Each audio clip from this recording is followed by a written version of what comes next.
Pension कब से मिलनी है। अब बात करते हैं जो नई भर्तियों की जो अभी चल रही है। शुरुआत करते हैं बिजली बोर्ड की फीटर और इलेक्ट्रीशियन की भर्ती से, जो इसी कमेंट बॉक्स में बहुत सारे लोग कमेंट कर रहे थे। और उनकी जो जानकारी है उसके मुताबिक एई इलेक्ट्रिकल का जो मामला है वो सीनियरिटी के हिसाब से ऑर्डर हो रहे हैं। ये फाइल पुटअप हो गई है, इसके ऑर्डर बिजली बोर्ड के हो जाएंगे। दूसरा जो मामला है, जो फीटर है, ये हाइड्रो मैकेनिक या जो होते हैं ये जनरेशन के हैं फीटर, जिनका रिजल्ट निकल गया था, और इलेक्ट्रीशियन है जिनका भी रिजल्ट घोषित हो गया था। ये अब दोनों वेट कर रहे हैं अपॉइंटमेंट का। आज बिजली बोर्ड की तरफ से रिप्लाई ये आया है कि दोनों की अपॉइंटमेंट की परमिशन चली गई है। ये जनरेशन विंग से अपॉइंटमेंट होनी है तो उन्होंने करनी है, डॉक्यूमेंट वेरिफिकेशन के लिए उनको कह दिया है। तो ये दोनों मामले जो बिजली बोर्ड मुख्यालय से वापस चले गए हैं जनरेशन विंग सुंदरनगर में, और वो फिर इनको अपॉइंटमेंट करने को लेकर सारी चीजें प्रोसेस पूरा करेंगे। सबसे पहले डॉक्यूमेंट वेरिफिकेशन इनकी दोबारा से होगी। रही बात तीसरी स्टेनोटाइपिस्ट की, पोस्ट कोड 989, इसके बारे में बिजली बोर्ड ने अभी टाइम मांगा है 1 दिन का, ताकि वो वेरीफाई कर सकें कि इनके पास इनका पूरा रिकॉर्ड आया है कि नहीं आया है। और अगर रिकॉर्ड नहीं होगा तो ये वापस राज्य सरकार से पूछेंगे पहले कि इनका रिकॉर्ड कहां है। और उसके, क्योंकि पिछली बार जब हमने इनका शुरू किया था पता करना फीटर का खासकर, तो उनका जो डोजियर था, जो हमीरपुर कर्मचारी चयन आयोग के बाद लोक सेवा आयोग को रिकॉर्ड आया, लोक सेवा आयोग से रिजल्ट घोषित करने के बाद सेक्रेटरी पावर को आया, वो नहीं मिला था बिजली बोर्ड को। तो इसमें अगर जल्दी मिल गया तो इसके बारे में भी आपको फिर अपडेट देंगे। इसके बाद अगला है जो JE civil exam. JE civil exam है 2 विभागों का, पीडब्ल्यूडी और जल शक्ति विभाग का। ये कैबिनेट से दोनों को 50-50 पोस्टें मिली हैं, और इसके लिए पीडब्ल्यूडी ने अपनी रिक्वेजिशन लोक सेवा आयोग को भेज दी है, और उसमें लोक सेवा आयोग इन पदों को आगे अब एडवर्टाइज करेगा जैसे ही एडवर्टाइजमेंट का शेड्यूल अगला बनेगा। अभी ये शेड्यूल में है नहीं, लेकिन जो जैसे ही शेड्यूल नया आएगा उसमें पता लगेगा कि ये जो है वो कब उसमें लिया जाता है और कब तक इनका शेड्यूल निकलेगा। लेकिन लोक सेवा आयोग में पीडब्ल्यूडी के जो जेईस की भर्ती है वो चली गई है। जल शक्ति विभाग की जो भर्ती है उसको लेकर अभी हमें थोड़ा सा इंतजार करना पड़ेगा, क्योंकि डिपार्टमेंट ने इसको लेकर जो डिटेल इकट्ठा करने के लिए थोड़ा सा वक्त मांगा है कि रिक्वेजिशन का स्टेज इसमें क्या है, स्टेटस क्या है। जहां तक बात एफआईआर वाली भर्तियों की है तो उसकी आज बात करेंगे आराम से।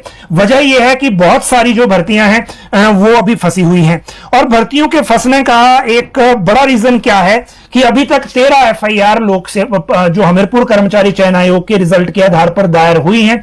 और इन 13 एफआईआर में एक बात जो सबसे इंपॉर्टेंट है वो ये कि इन 13 एफआईआर में से चार्जशीट सिर्फ 3 में दायर हो पाई है।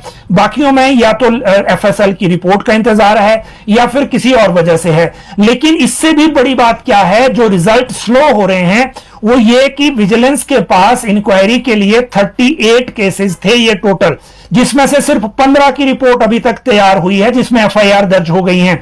बाकी जो केसेस हैं वो अंडर इन्वेस्टिगेशन है, और इनमें एफआईआर दर्ज करना या नहीं करना या इनको छोड़ना इसका फैसला होगा एफएसएल जो फोरेंसिक से रिपोर्ट आएगी उसके बाद। क्योंकि जो डाटा रिट्रीव हुआ है, चाहे वो मोबाइल का हो, चाहे ओएमआर शीट का हो, चाहे किसी और चीज का हो, उसका जो अभी रिपोर्ट आना बाकी है।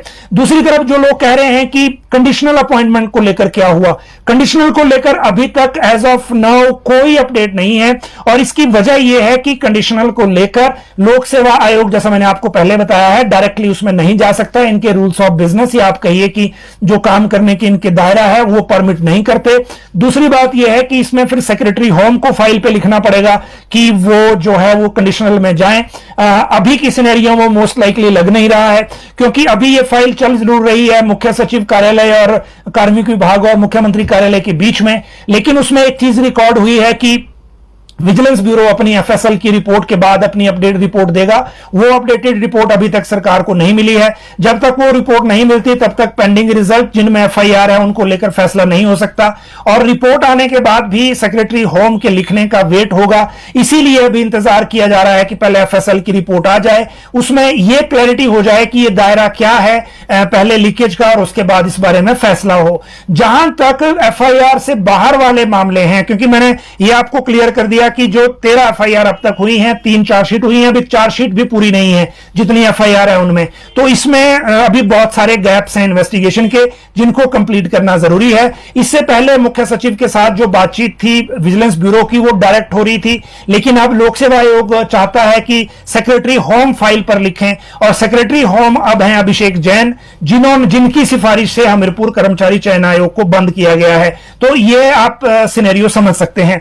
जहां तक एफआईआर से बाहर वाले मामले हैं उनको लेकर कुछ डॉक्यूमेंटेशन हमारे सामने आई है और कुछ हम रिप्लाई का वेट कर रहे हैं लोक सेवा आयोग का, तो उसके बारे में आपको कल बताएंगे थोड़ा विस्तार से। जिन पोस्ट कोड को लेकर लोग इंतजार कर रहे हैं, खासकर जैसे सब इंस्पेक्टर है, क्योंकि बाकी एचआरटीसी कंडक्टर और ये तो हो गया, लेकिन इसमें बड़े सारे लोग बीच में हैं। इसमें जीओआईटी हैं, सब इंस्पेक्टर हैं जिनमें ज्यादा पोस्टें हैं, और इसमें देखिए जो जूनियर ऑफिस असिस्टेंट आईटी भी हैं जो बीच में फंसे हुए हैं। वेटनरी फार्मासिस्ट में तो चलो अब दूसरी तरफ को मामला आ गया है, लेकिन फिर भी अभी इसमें जेबीटी हैं, टीजीटी हैं, बहुत सारे मामले हैं, ऑपरेशन थिएटर असिस्टेंट्स हैं, और इन सारे मामलों की बात फिर कल करेंगे।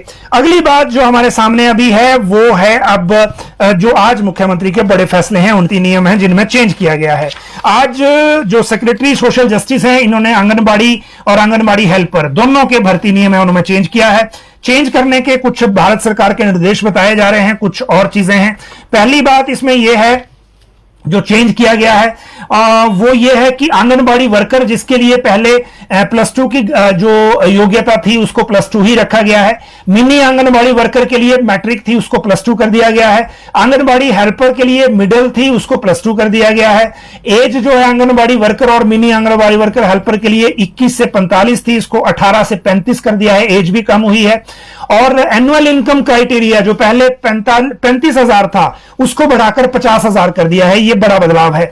साथ में जो मिनिमम मार्क्स हैं डॉक्यूमेंटेशन में आंगनवाड़ी वर्कर और हेल्पर के लिए, वो पहले 25 मार्क्स थे, इनको घटाकर 16 मार्क्स कर दिया गया है, ये बदलाव हुए हैं। तो आंगनबाड़ी जो भर्ती नियम है उनको लेकर जो चेंजेस हैं वो हमने आपको बताए, और ये चेंजेस अब अगली जितनी भर्तियां हैं उन पर लागू होंगे जहां जहां ये भर्तियां होने वाली है। अब बात करते हैं एनटीटी की भर्ती की। एनटीटी को लेकर जो सबसे बड़ी अपडेट है वो ये कि एनटीटी को लेकर जो सारे मामलों में जो चल रहा है मामला वो ये है, देखिए एक अपडेट आ रही है हमीरपुर से, जहां मुख्यमंत्री की जो हेलीकॉप्टर की लैंडिंग है वहां एक सुरक्षा में चूक हो गई है। और बात करें अगर तो वो जैसा मैं आपको बता रहा था एनटीटी के भर्ती नियमों को लेकर है। एनटीटी के भर्ती नियमों को लेकर शिक्षा मंत्री रोहित ठाकुर ने कल बैठक बुलाई है, और ये बैठक होगी एलिमेंट्री एजुकेशन डायरेक्टर, जो प्रोजेक्ट डायरेक्टर समग्र शिक्षा, और जो सेक्रेटरीट के जो अफसर हैं उनके साथ। और ये इसलिए होगी क्योंकि राज्य सरकार जो एक पॉलिसी लाना चाह रही है उसको बड़ी जल्दी फाइनल करना चाह रही है, ताकि एनटीटी की जो भर्तियां हैं उनको जल्दी किया जा सके। बाकी एलिमेंट्री में जो भर्तियां हैं वो आपको पता है अभी रोकी गई हैं। वजह यह है कि 1 सितंबर को हाई कोर्ट का इंतजार है कि जेबीटी के भर्ती के मामले में, जेबीटी के भर्ती नियमों के मामले में हाई कोर्ट से फैसला क्या आता है। सुप्रीम कोर्ट से तो आ गया था, लेकिन हाई कोर्ट से फैसले का इंतजार है। उस फैसले के इंतजार में अब ये जो इंतजार है वो हो रहा है, और उसके लिए अभी हमें थोड़ा रुकना होगा, और उसके बाद फिर एलिमेंट्री की जो टीचिंग की भर्तियां हैं वो शुरू होंगी। जो टीजीटी में बैच वाइज भर्ती का इंतजार कर रहे हैं उनको भी इसका इंतजार इसलिए है क्योंकि पहले सरकार ने कहा था जल्दी शुरू हो जाएंगी, बीच में ये रुक गया प्रोसेस। और बीच में क्लास 3 के लिए दीपक सानन कमेटी ने अपनी रिपोर्ट दे दी, हालांकि वो रिपोर्ट फर्स्ट है, अभी उसमें टाइम लगना है फाइनल में, लेकिन उस रिपोर्ट का इंतजार अगर सरकार करेगी तो फिर अगले महीने होगा, अदरवाइज पहले हो जाएगी तो आपके सामने है। लेकिन एनटीटी को लेकर कल इसमें डिसीजन हो जाएगा कि इसको लेकर आगे किस तरह से बढ़ना है। ये एक बड़ी अपडेट इसलिए है क्योंकि इससे पहले 2 बैठकें शिक्षा मंत्री कर चुके हैं। उसके बाद प्रोजेक्ट डायरेक्टर समग्र शिक्षा को भेजा गया था दिल्ली, उन्होंने दिल्ली जाकर मिनिस्ट्री में जाकर सारा जो आउटलाइन है वो फाइनल कर ली है।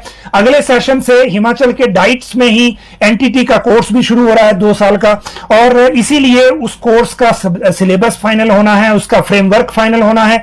और दूसरी तरफ जो अभी एलिजिबिलिटी वाले लोग हैं 2 साल के डिप्लोमा वाले, उनको जो है वो भर्ती को लेकर आगे जो है वो प्रोसेस चलना है। तो ये एक इंपॉर्टेंट मैटर इसमें रहने वाला है। जहां तक सस्ते लोन की बात है तो वो आज मुख्यमंत्री ने